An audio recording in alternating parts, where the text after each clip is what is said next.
Good morning, students. Today we will start unit first, some basic concepts of chemistry. इसमें जो है बेटा हम डिस्कस करेंगे कुछ basic concept related to chemistry. Chemistry की बहुत जो है उसकी बहुत इम्पोर्टेंस है हमारी डेली लाइफ में, बहुत सारे उसके यूजेस हैं। तो इसमें जो है हम मेन बेसिक की बात करेंगे रिलेटेड टू केमिस्ट्री। सबसे पहले बेटा आ जाता है मेरे पास व्हाट इज़ केमिस्ट्री। केमिस्ट्री की डेफिनेशन क्या है या केमिस्ट्री क्या होती है। कैसे आप इसको डिफाइन कर सकते हैं। Chemistry is the branch of science which deals with the study of composition, जो किसके साथ रिलेटेड है बेटा, study of composition, properties and structure of matter and the changes which the matter undergoes under different conditions and the laws which govern these changes। Chemistry क्या है, एक science की branch है जिसमें हम क्या डिस्कस करते हैं, कंपोजिशन की, किस केमिकल की कंपोजिशन क्या है, उसमें क्या क्या प्रेजेंट है।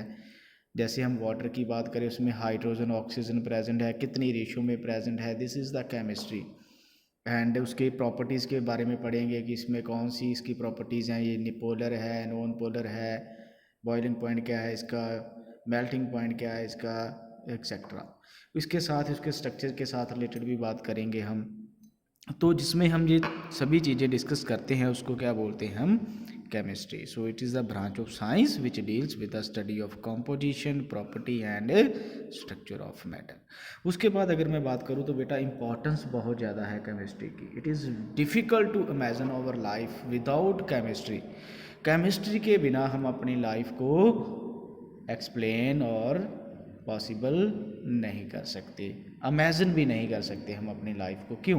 क्योंकि आप देखो बेटा जितनी भी मेडिसिन्स हैं, ड्रग्स हैं, वो किससे बनी हुई हैं, केमिकल से। तो केमिकल्स के से अगर बनी है तो इट मीन्स कि उसमें किसकी बात कर रहे हैं हम, केमिस्ट्री की। क्योंकि chemistry is related to the structure of composition and structure of the chemicals.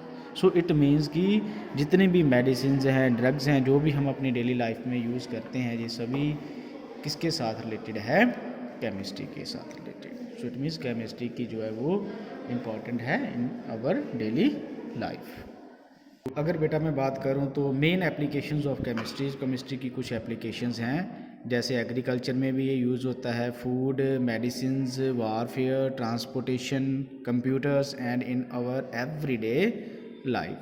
तो अगर सबसे पहले हम बात करें तो chemistry has provided chemical fertilisers, improved the variety of insecticides, fungicides and pesticides to increase the yield of the crops and fruits. ये इस इनमें भी क्या प्रेजेंट है बेटा, केमिकल्स प्रेजेंट है। इट मीन्स कि ये भी किसके साथ रिलेटेड है, केमिस्ट्री के साथ related, to improve the variety of agriculture fertilisers.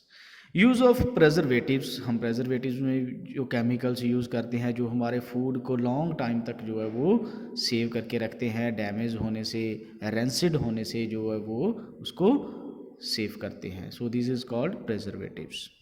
Chemistry also helped for better health and sanitations. Discovery of anesthetics had made the surgical operations more and more successful. देखो अब जब हम हॉस्पिटल में जाते हैं, हमें किसी की ऑपरेट की ज़रूरत होती है तो हमें वो एक इंजेक्शन लगाते हैं ऑपरेट से पहले, जिससे हम अनकॉन्शियस हो जाते हैं, उसको बोलते हैं एनास्थेटिक्स। उसमें भी क्या है बेटा, केमिकल्स है जो हमारे नर्वस सिस्टम्स को, सेंट्रल नर्वस सिस्टम्स को क्या कर रहा है, डिप्रेसेंट कर रहा है। इसके अलावा अगर मैं बात करूं तो जो ड्रग्स हम लेते हैं जो हमारे बॉडी के टेम्परेचर को, फीवर को कम करती हैं, उसको बोलते हैं एंटीपायरेटिक ड्रग्स। ये एक क्लास बनी हुई है ड्रग्स की, एंटीपायरेटिक। जैसे हम सभी जो है ह्यूमन बींग्स की कैटेगरी में आते हैं, तो हमारा जो मैमल्स जो है हमारी एक कैटेगरीज़ है, ऐसे ही मेडिसिन के जो फीवर के साथ रिलेटेड है उनको एंटीपायरेटिक्स बोलते हैं, जो पेन को कम करती हैं उनको एनाल्जेसिक्स बोलते हैं।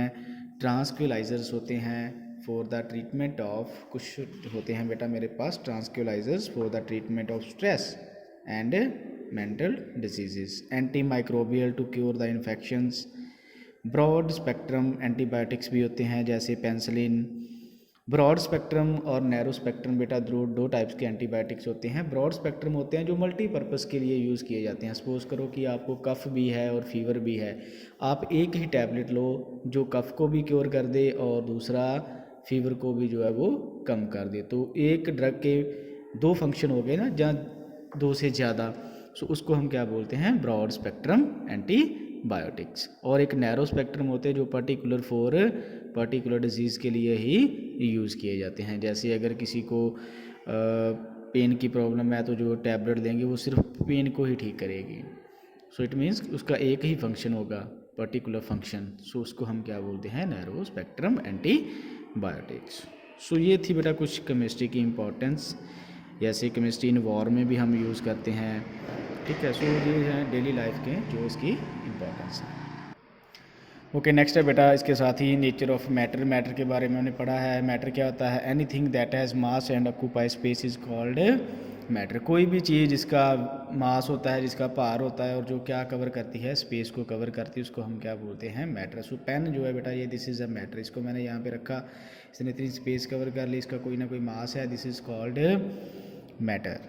तो मैटर को अगर हम क्लासीफाई करें तो स्टेट के according solid, liquid state, gaseous state. सो मैटर की 3 स्टेट्स होती हैं, solid state, liquid state and gaseous states. इसके अलावा ये हमने पढ़ा हुआ है कि सॉलिड क्या होती है, solid has a definite shape and definite volume.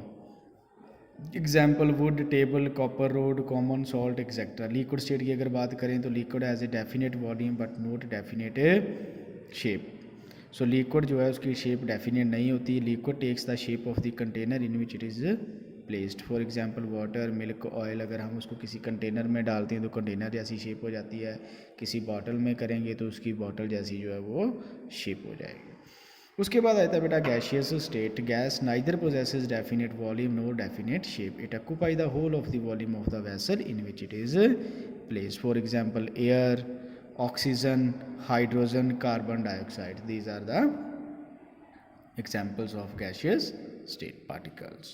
Okay, इसके अलावा ये तो था बेटा फिजिकल क्लासिफिकेशन ऑफ मैटर जो स्टेट के अकॉर्डिंग है, solid state, liquid state and gaseous state. Next है मेरे पास chemical classification of matters. This is very very important and it's the important part topic of our chapter, chemical classification of matter. तो इसमें जो बेटा हम discuss करेंगे, सो chemical classification की अगर हम बात करें तो on the basis of chemical composition matter can be classified as pure substances and mixtures. So 2 main types हैं इसकी बेटा, एक है प्योर सब्सटेंसेस, दूसरा है मिक्सचर्स। अगर हम बात करें सबसे पहले प्योर सब्सटेंसेस की, इसकी अगर सब क्लासिफिकेशन भी की गई है, इसके सब टाइप्स भी हैं। तो सबसे पहले pure substances. Pure substances consist of single type of particle, जिसमें only one type of particles present होते हैं, उनको हम क्या बोलते हैं, pure substances. So all the constituent particles of the pure substances are same in their chemical nature. For example copper, silver, gold, water, glucose, sodium chloride are the common examples of pure substances. Clear है बेटा? Okay, सो इसको हमने further classified किया है। Pure substances can be further classified into elements and compounds. यानी कि मेरे पास जो केमिकल क्लासिफिकेशन है मैटर की, उसके अकॉर्डिंग 2 टाइप्स हैं, एक प्योर सब्सटेंसेस और एक मिक्सचर। प्योर की 2 आगे फिर सब टाइप्स हैं, एलिमेंट्स एंड कंपाउंड्स। तो सबसे पहले हम बात करेंगे एलिमेंट्स की। एलिमेंट्स क्या होते हैं? सो element this simplest form of a pure substance, जो सबसे सिंपल फॉर्म होती है ना प्योर सब्सटेंसेस की, which can nether B decompose NOR bullet from simpler substances by ordinary physical और केमिकल मेथड। जो सबसे सिंपल फॉर्म है, जिसको हम और सिंपल में कन्वर्ट नहीं कर सकते, उसको हम क्या बोलते हैं, elements. Example hydrogen, oxygen, nitrogen, sulphur, iron, lead, gold, mercury, these are the elements. तो टोटल हमारे पास एक पीरियोडिक टेबल है जिसमें कितने एलिमेंट्स हैं, 118 एलिमेंट्स। मैं आपको वो भी शो करवा देता हूँ बेटा। तो टोटल 118 जो है एलिमेंट्स हमारे यहाँ पीरियोडिक टेबल में प्रेजेंट हैं। This is the main periodic table of elements. तो ये जो एलिमेंट्स हैं these are the pure substances. Clear है बेटा। सो 118 जो है वो हमारे पास एलिमेंट्स प्रेजेंट हैं टोटल। ओके तो एलिमेंट्स की अगर बात करें तो सबसे सिंपल फॉर्म है, एग्जांपल्स मैंने आपको बता दी। 118 एलिमेंट्स टोटल प्रेजेंट है हमारे। Elements further classified into following times. Elements को फर्दर भी क्लासीफाई किया गया है according to their nature, metals, non metals and metalloids. सबसे पहले अगर बात करें मेटल्स की, these elements are generally solids and possesses characteristics such as bright lustre. Metals क्या होती हैं, लस्टर्स इन नेचर्स होती हैं, हार्ड होती हैं, ability to conduct electricity and heat. Metals जो हैं बेटा वो इलेक्ट्रिसिटी को, करंट को क्या करती हैं, कंडक्ट करती हैं। ये हमने पहले भी पढ़ा हुआ है मेटल्स की प्रॉपर्टीज़। इसको हम थिन शीट्स में कन्वर्ट कर सकते हैं, मेलिएबल जिसको हम बोलते हैं, can be drawn into wires जिसके लिए हम क्या टर्म यूज़ करते हैं, डक्टाइल और डक्टिलिटी। क्लियर है। एग्जांपल्स आ जाती हैं मेटल में copper, iron, silver, gold, aluminium etcetera. तो अगर हम बात करें तो बेटा जितने ये हमारे पास एलिमेंट्स हैं उनमें से 80% एलिमेंट्स जो होते हैं वो क्या होते हैं, मोस्टली मेटल्स होती हैं। नॉन मेटल्स जो इसकी प्रॉपर्टीज़ हैं मेटल्स की, उसके बिल्कुल रिवर्स उलट प्रॉपर्टीज़ जो होगी वो किसकी होगी, नॉन मेटल्स की। These are generally non lustres, brittle and poor conductor of heat and electricity. Non metals की एग्जांपल्स है carbon, hydrogen, oxygen and nitrogen. Clear है बेटा। नेक्स्ट आ गया मेटालॉइड्स। मेटालॉइड्स क्या होते हैं, जो इन दोनों के इन बिटवीन लाई करते हैं, जिनमें दोनों की प्रॉपर्टीज़ होती हैं, मेटल्स की भी और दूसरा नॉन मेटल्स की भी। So metalloids these are the elements which have characteristics common to both metals and non-metals. The common examples of metalloids are silicon, arsenic, bismuth, antimony, etc. Next आ गया बेटा second pure substances, the second type compounds. पहले था हमारे पास next है बेटा मेरे पास second type pure substances की compound. Compound क्या होते हैं, A pure substance containing two or more than two elements combined together in a definite proportion by mass and which can be decomposed into its constituent elements by chemical methods. So जिसमें to और उससे ज़्यादा elements मिलकर एक definite proportion में, और वो proportion किसके अकॉर्डिंग होता है, मास के अकॉर्डिंग, तो जो फॉर्म होते हैं उसको हम बोलते हैं कंपाउंड। इनको हम कंपाउंड को हम डीकम्पोज भी कर सकते हैं इनटू सिंपल सब्सटेंसेस में by using some chemical methods. Okay तो अगर मैं बात करूं बेटा तो इसमें लिखा है कि combine together in definite proportion by mass. तो वो कैसे, जैसे फॉर एग्जांपल है मेरे पास बेटा वाटर की, वाटर होता है H2O। तो अगर मैं बात करूं वाटर की तो इसमें जो हाइड्रोजन है और ऑक्सीजन है मास के अकॉर्डिंग उसकी रेशो क्या होगी। अगर मैं बात करूं हाइड्रोजन की तो बेटा हाइड्रोजन का मास क्या होता है 1। टोटल कितने हाइड्रोजन के एटम है 2 मल्टीप्लाई बाय 2 रेशो। ऑक्सीजन का मास कितना होता है बेटा 16। तो क्या बना मेरे पास 2 × 16, इसकी सिंपल रेशो क्या होगी 1 × 8, यानी कि रेशो कितनी आ गई 1:8। किसके अकॉर्डिंग आई बेटा, बाय मास के अकॉर्डिंग, क्योंकि हमने मास ही लिए ना, हाइड्रोजन का भी मास लिया हमने और ऑक्सीजन का भी हमने मास यूज़ किया 16। तो इसकी सिंपल रेशो क्या बनी 1:8 बाय मास, यानी कि वाटर में जो कंपोजिशन है वो क्या होती है 1:8 मास के according. So for example, water always contains hydrogen and oxygen in the ratio of 1:8 by mass. Clear है बेटा। ऐसे ही अगर मैं बात करूं कार्बन डाइऑक्साइड की CO2 की, तो CO2 क्या है बेटा कार्बन डाइऑक्साइड। कार्बन का मास कितना होता है 12, ऑक्सीजन का कितना होता है 16, तो कितने ऑक्सीजन है 2, तो रेशो क्या बनी 12 × 32। तो इसकी सिंपल रेशो क्या बनेगी मेरे पास 4 के टेबल पे अगर मैं इसको देखूं तो 4 3 का 12 और 4 8 का 32। सो 3:8 रेशो बाय मास के अकॉर्डिंग। क्लियर है बेटा।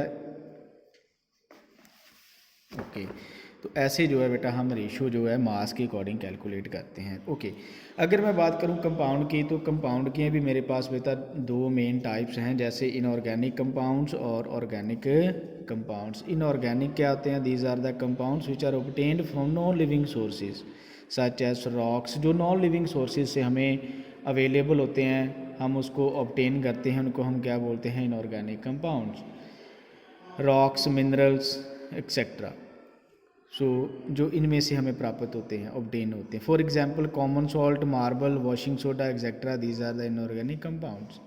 ऑर्गेनिक होते हैं, these are the compounds which are obtained from living sources such as plants and animals. All these contain carbohydrates, carbon, all these contain carbon. Example carbohydrates, oil, fat, waxes, proteins etcetera, these are the organic compounds. Clear है बेटा? तो ये simple definition है हमारे पास आज। Okay